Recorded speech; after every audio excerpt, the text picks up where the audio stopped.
Dan lahirnya agama Hindu ini merupakan bentuk dari percampuran kepercayaan antara bangsa Arya dengan bangsa Dravida.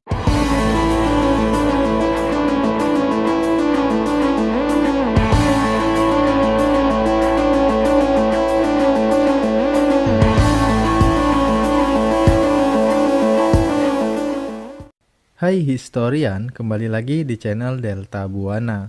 Apa kabarnya nih? Semoga selalu sehat ya. Pastinya sudah kita ketahui, Indonesia merupakan negara yang memiliki keragaman, baik itu budaya, ras, hingga kepercayaan. Hal ini kemudian dikenal pula dengan istilah Bhinneka Tunggal Ika. Keragaman tersebut ternyata sudah ada sejak lama.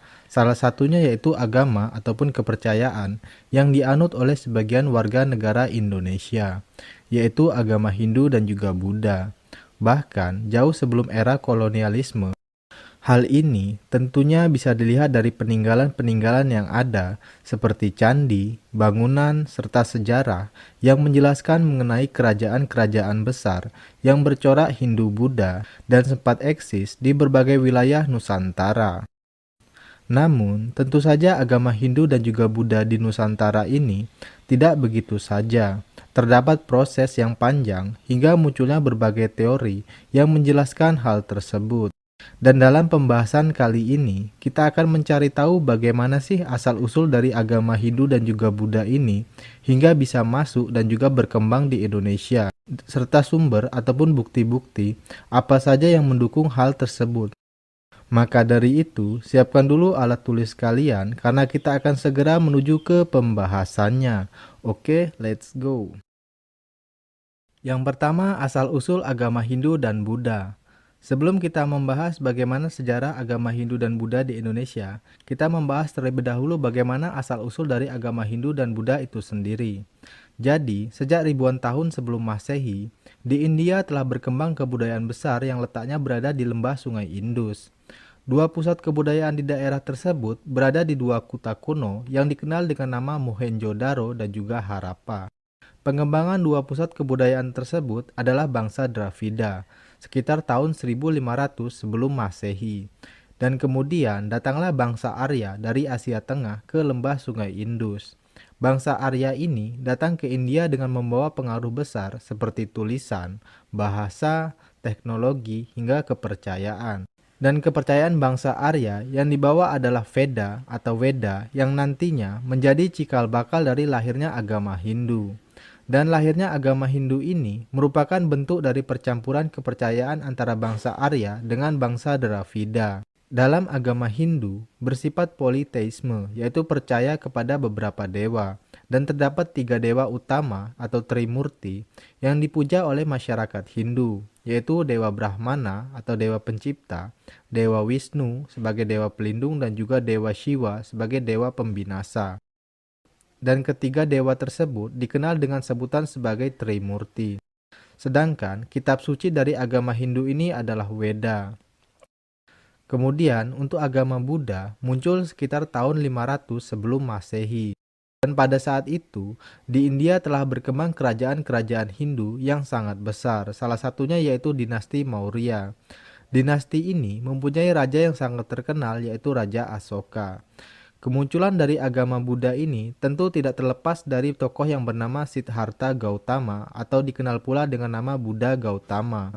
Siddhartha adalah putra dari raja yang bernama Suddhodana yang berasal dari kerajaan Kapilawastu.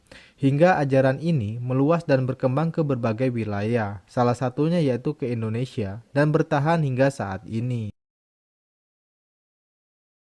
Kemudian yang kedua, sumber yang menjelaskan adanya hubungan antara India dan juga Nusantara.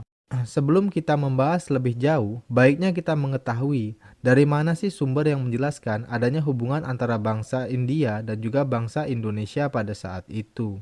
Yang pertama bisa kita lihat dari sumber dari India. Bukti adanya hubungan dagang dapat kita lihat dari kitab Jataka dan juga kitab Ramayana. Akan tetapi dalam kitab ini tidak dapat menyebutkan kapan India mengenal Indonesia. Kemudian sumber yang kedua ada dari Cina. Hubungan Indonesia dengan Cina diperkirakan telah berkembang pada abad ke-5.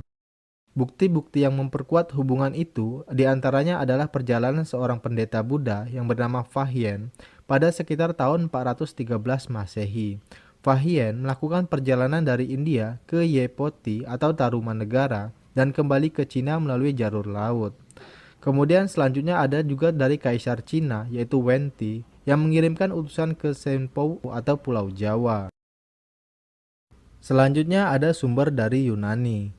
Hubungan dagang antara Indonesia dengan India dan juga Cina dapat diketahui dari tulisan yang ditulis oleh Claudius Ptolemeus, seorang ahli ilmu bumi dari Yunani.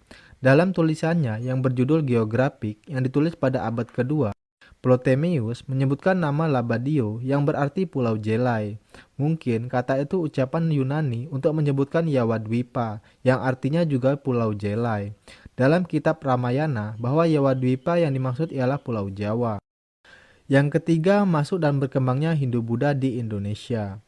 Setelah kita mengetahui mengenai adanya interaksi antara bangsa India dan juga Indonesia, selanjutnya kita membahas mengenai bagaimana masuknya agama Hindu dan Buddha ke Indonesia. Meskipun secara pasti belum diketahui, akan tetapi pada tahun 400 Masehi atau sekitar abad kelima, dipastikan agama Hindu dan Buddha telah berkembang di Indonesia. Hal ini dibuktikan dengan penemuan prasasti Yupa yang ada di Kalimantan Timur. Prasasti tersebut menunjukkan bahwa telah berkembangnya kerajaan Kutai di Kalimantan Timur dengan adanya kerajaan pada tahun 400 Masehi, dan berarti agama Hindu dan Buddha ini telah masuk ke Indonesia sebelum tahun tersebut. Dan juga terdapat beberapa pendapat atau teori mengenai masuknya agama Hindu dan Buddha ke Indonesia ini. Teori-teori tersebut adalah sebagai berikut.